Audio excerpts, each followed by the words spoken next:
Assalamualaikum warahmatullahi wabarakatuh.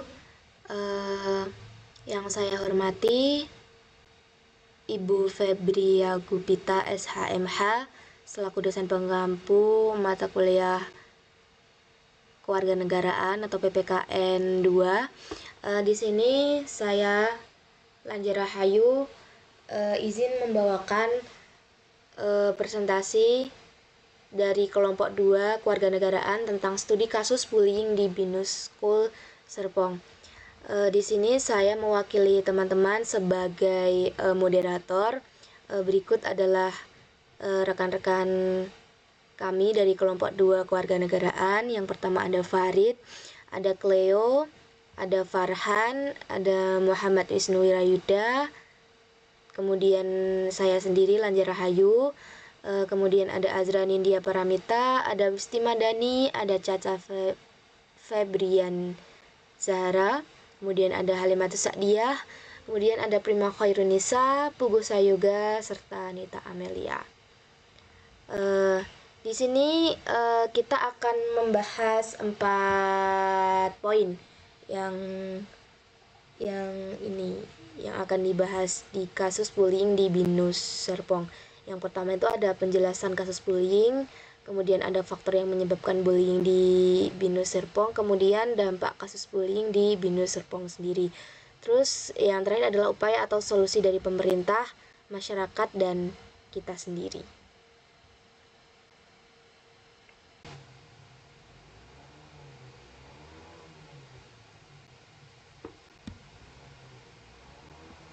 Pengertian kasus bullying di Binus School. Kasus bullying di Binus School Serpong melibatkan 12 siswa yang melakukan kekerasan terhadap seorang siswa berusia 17 tahun dengan tindakan seperti pemukulan dan penyundutan rokok. Perundungan ini terjadi pada tanggal 2 dan 13 Februari tahun 2024 di sebuah warung dekat sekolah, dengan pelaku mengklaim tindakan tersebut sebagai tradisi untuk bergabung dalam kelompok. Korban mengalami luka fisik dan dampak psikologis serius. Saat ini, polisi telah menetapkan 4 tersangka dan 8 anak berkonflik dengan hukum. Pihak sekolah menyatakan tidak akan mentoleransi kekerasan dan telah mengeluarkan siswa yang terlibat. Dari pengakuan korban, kejadian perundungan ini terjadi 2 kali yakni tanggal pada 2 Februari dan 13 Februari tahun 2024. Wakil Ketua Komisi Perlindungan Anak Indonesia (KPAI), Jasra Putra, menuturkan merujuk pada keterangan polisi kepada lembaganya diketahui bahwa diduga jumlah pelaku sebanyak 12 orang. Pada 2 Februari, ujar Jasra, anak korban yang berusia 17 tahun mendapat perlakuan kekerasan dengan cara dipukul, disundut dengan rokok, disundut pakai korek api yang sudah dipanaskan ujungnya, dicekik, kemudian korban diikat ke sebuah tiang. Lokasi kejadiannya berada di sebuah warung yang berlokasi di dekat pos sekolah. Dari keterangan polisi pada KPAI, korban mengalami luka memar dan lecet di leher, luka bekas sundutan rokok pada leher bagian belakang, termasuk luka bakar pada lengan kiri.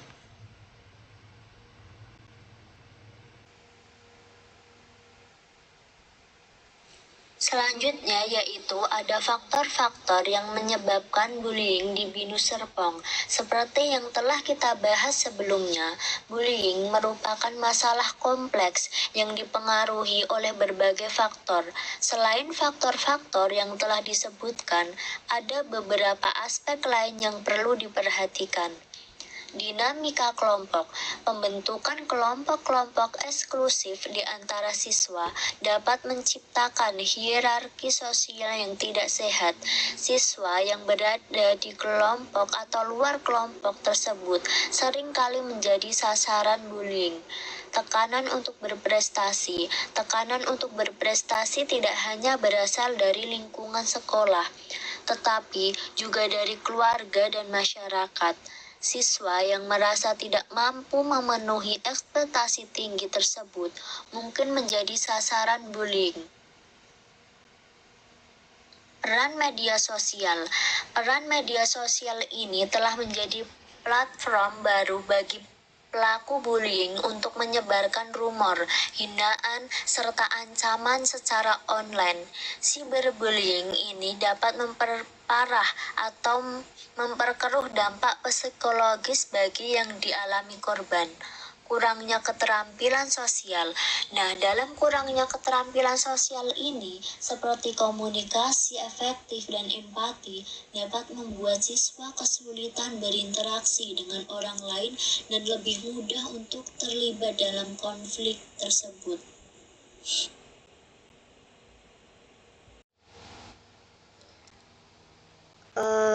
Kemudian di sini ada dampak pada lingkungan sekitar dan pada pendidikan. Di sini dibagi menjadi 3 ya. Oh ya, menjadi 3. Yang pertama ini dampak pada lingkungan sekitar. Nah, apa sih dampaknya pada lingkungan sekitar? Nah, yang pertama itu meningkatkan keresahan masyarakat. Nah, kasus pembulian atau bullying ini yang viral di media sosial dapat menimbulkan keresahan di masyarakat, terutama para orang tua. Nah, kemudian yang kedua, menurunnya kepercayaan masyarakat terhadap intuisi pendidikan atau institusi pendidikan, mohon maaf. Jadi masyarakat itu akan kehilangan kepercayaan terhadap sekolah jika sekolah tersebut atau institusi pendidikan tersebut tidak mampu memberikan lingkungan belajar yang aman dan nyaman bagi siswa. Kemudian yang terakhir adalah meninggalkan stigma negatif. Jadi korban bullying ini juga seringkali mendapatkan stigma negatif dari masyarakat sehingga mereka sulit untuk bangkit dan memulai hidup baru. Kemudian dampak yang kedua adalah dampak pada lingkungan sekolah. Nah, apa saja dampaknya? Yang pertama yaitu kerusakan reputasi sekolah. Nah, dalam kasus pembulian ini dapat merusak reputasi sekolah di mata masyarakat, terutama jika tidak ditangani dengan baik dan tidak ditangani dengan secara terbuka begitu. Jadi orang tua akan ragu untuk mendaftarkan anak-anak mereka di sekolah yang dianggap tidak aman. Kemudian yang kedua, iklim sekolah yang tidak kondusif. Jadi masyarakat akan kehilangan kepercayaan terhadap sekolah jika tidak mampu memberikan lingkungan yang aman bagi siswa. Nah, kemudian meningkatnya kasus serupa. Nah, jika pembelian ini tidak ditindak secara tegas, maka akan dapat memicu terjadi kasus-kasus serupa di kemudian hari. Nah, kenapa? Karena pelaku bullying mungkin merasa tindakan mereka itu dibenarkan dan terus dilakukan dan terus menerus melakukan kekerasan pada siswa lainnya dengan dalih misal itu hanya bercanda begitu. Kemudian mohon maaf ini ini harusnya ketiga, yaitu dampak pada lingkungan pendidikan secara luas. Nah, yang pertama itu menurunnya kualitas pendidikan. Jadi pembulian ini dapat menghambat pencapaian tujuan pendidikan, yaitu menciptakan generasi yang cerdas, berkarakter, serta berakhlak mulia. Kemudian meningkatnya angka putus asa sekolah. Nah, korban bullying yang mengalami trauma berat mungkin akan memilih untuk berhenti sekolah. Ini juga yang akan mempengaruhi angka siswa-siswi yang menjadi korban bullying itu akan putus sekolah, jadi angka putus sekolahnya akan tinggi. Kemudian terganggunya proses pembelajaran. Nah, ini juga menjadi faktor utama atau dampak utama. Jadi kejadian pembulian ini dapat mengganggu konsentrasi siswa dan guru dalam proses belajar mengajar. Yang terakhir yaitu menciptakan generasi yang tidak toleran. Nah, mengapa tidak toleran? Nah, pelaku bullying ini cenderung tumbuh menjadi orang dewasa yang kurang toleran dan mudah melakukan kekerasan. Karena ketika pelaku bullying ini tidak ditindak secara tegas, mereka akan berpikir bahwa mereka itu benar dan mereka itu membenarkan tindakan yang mereka lakukan. Kemudian mereka juga akan merasa dilindungi, begitu. Selanjutnya ada upaya atau solusi dari pemerintah, masyarakat, dan juga dari kelompok 2. Yang pertama ada upaya atau solusi dari pemerintah. Implementasi Permendikbudristek. Pemerintah telah mengeluarkan Permendikbudristek nomor 46 tahun 2023 tentang pencegahan dan penanganan kekerasan di lingkungan satuan pendidikan.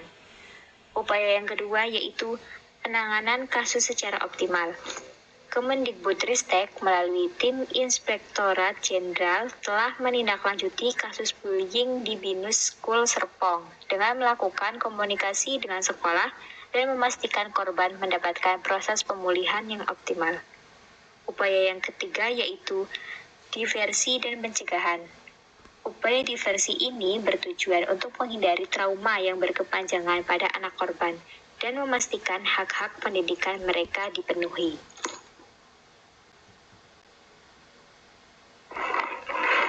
Kemudian, ada upaya atau solusi dari masyarakat. Yang pertama, partisipasi aktif dalam pencegahan bullying. Masyarakat dapat aktif partisipasi dalam kampanye pencegahan bullying melalui edukasi dan sosialisasi tentang hak-hak siswa dan tanggung jawab individu dalam lingkungan sekolah. Upaya yang kedua, jangan publikasikan identitas korban. Masyarakat dan media harus berhati-hati dalam mempublikasikan identitas anak korban untuk menghindari trauma yang berkepanjangan pada mereka.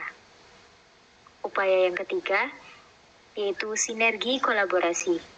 Sinergi dan kolaborasi antara masyarakat, sekolah, dan pemerintah sangat penting dalam mengatasi kasus bullying. Masyarakat dapat bekerja sama dengan sekolah dan pemerintah untuk memastikan adanya respon cepat penanganan kekerasan di satuan pendidikan.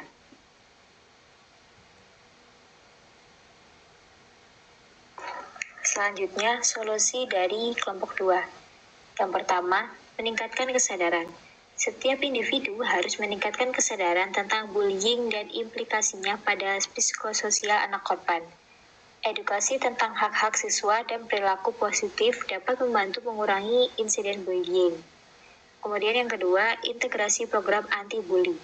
Integrasi program anti-bully di sekolah dapat membantu mengedukasi siswa tentang pentingnya toleransi dan inklusi.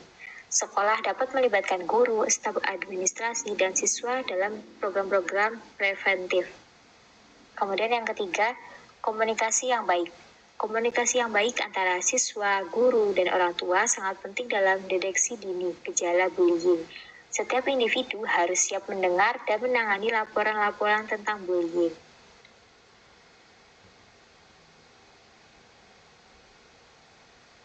Untuk kesimpulannya, yang pertama, peristiwa bullying massal. Kasus ini melibatkan sejumlah besar siswa, di mana 12 orang ditetapkan sebagai pelaku. Mereka melakukan tindakan kekerasan secara bergantian terhadap korban dengan dalih tradisi. Kedua, dampak psikologis yang berat. Korban mengalami trauma mendalam akibat peristiwa ini, termasuk rasa takut, tertekan, dan stres akut. Ketiga, tindakan hukum tegas. Pihak kepolisian telah bertindak cepat dengan menetapkan 4 tersangka dan 8 anak berkonflik dengan hukum.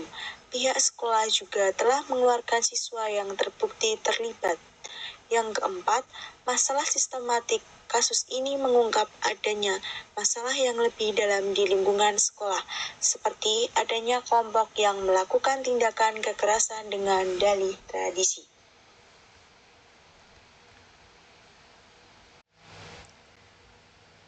Ya, mungkin itu saja yang dapat kami sampaikan.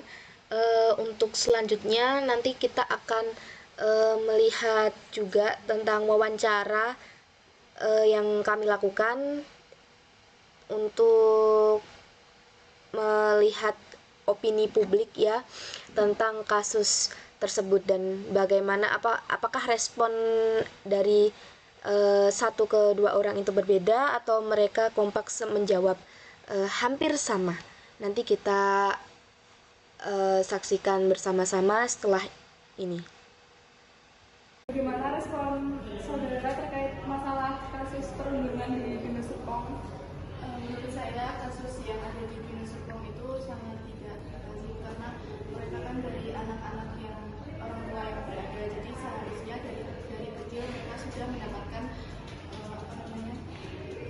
bimbingan, tapi karena mungkin mereka merasa bahwa orang tua mereka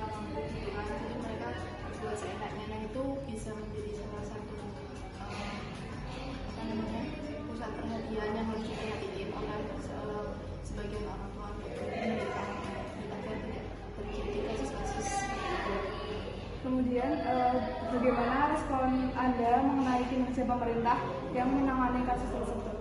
Menurut saya pemerintah saat ini sudah menunjukkan kinerja yang bagus, tetapi mungkin perlu ada evaluasi atau pembenahan yang mungkin kedepannya bisa lebih ditingkatkan lagi terhadap penanganan kasus tersebut.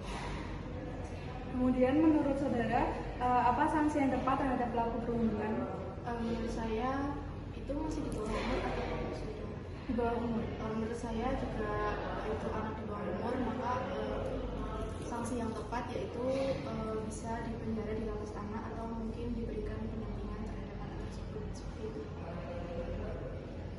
Kemudian, apa yang akan Anda lakukan jika melihat teman Anda yang menjadi pelaku perundungan? Jika melihat teman saya yang menjadi pelaku perundungan, saya akan langsung melaporkan ke pihak yang terkait atau menuntut. Yang pertanyaan terakhir, menurut Anda apa yang menyebabkan seseorang melakukan perundungan? Menurut saya mungkin karena mereka mempunyai kekuasaan atau wewenang yang lebih tinggi dari anak yang dirundung atau pengaruh dari lingkungan pertemanan. Terima kasih. Nah, respon saudara terkait masalah perundungan yang terjadi dalam kasus Binus Serpong. Menurut saya perundungan itu sekarang itu sudah hal biasa. Jadi seharusnya dari pihak sekolah itu sudah menangani kasus tersebut dari awal. Mungkin ada kasus tersebut, satu kasus harusnya segera ditangani agar tidak ada terjadi perundungan selanjutnya. Kemudian yang kedua, apa respon saudara mengenai kinerja pemerintah yang menangani kasus tersebut? Menurut saya ada baiknya ya diberi sosialisasi kembali, kemudian diberitahu kepada para siswa bagaimana bersikap baik sesama teman ataupun sesama guru. Kemudian menurut saudara apa sanksi yang tepat terhadap pelaku perundungan? Sebenarnya kalau perundungan itu kan ada yang berat, tapi juga ada yang ringan. Mungkin kalau misalnya saling ejek mengejek bisa diskors atau ya kebijakan sekolah bagaimana. Namun jika sudah bermain fisik, kemudian sampai berantem sampai babak belur atau kayak gimana, itu mungkin bisa dispensasi, mungkin bisa dikeluarkan dari sekolah. Kemudian apa yang akan Anda lakukan jika melihat teman Anda sebagai pelaku perundungan? Langsung saya tegur saat itu juga. Kemudian terakhir, menurut Anda apa yang menyebabkan seseorang itu melakukan perundungan? Mungkin bisa saja yang dirundung itu korban ini orang yang lemah dan mungkin bisa jadi dia pendiam atau tidak bisa berbaur dengan temannya, makanya dia dirundung oleh teman-teman yang dia memiliki banyak teman. Ya, kami mengucapkan banyak-banyak terima kasih kepada seluruh anggota atau rekan-rekan yang sudah membantu dalam penyusunan masalah ini. Kemudian kami sampaikan terima kasih juga kepada Ibu Febria Gupita SHMH yang sudah membimbing kita semua dalam menyusun proyek ini.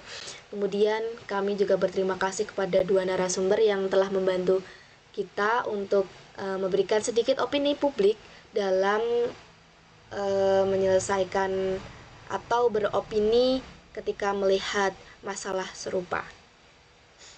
Dari saya cukup sekian. Apabila ada kesalahan kata, mohon dimaafkan. Akhir salam, wassalamualaikum warahmatullahi wabarakatuh. Terima kasih.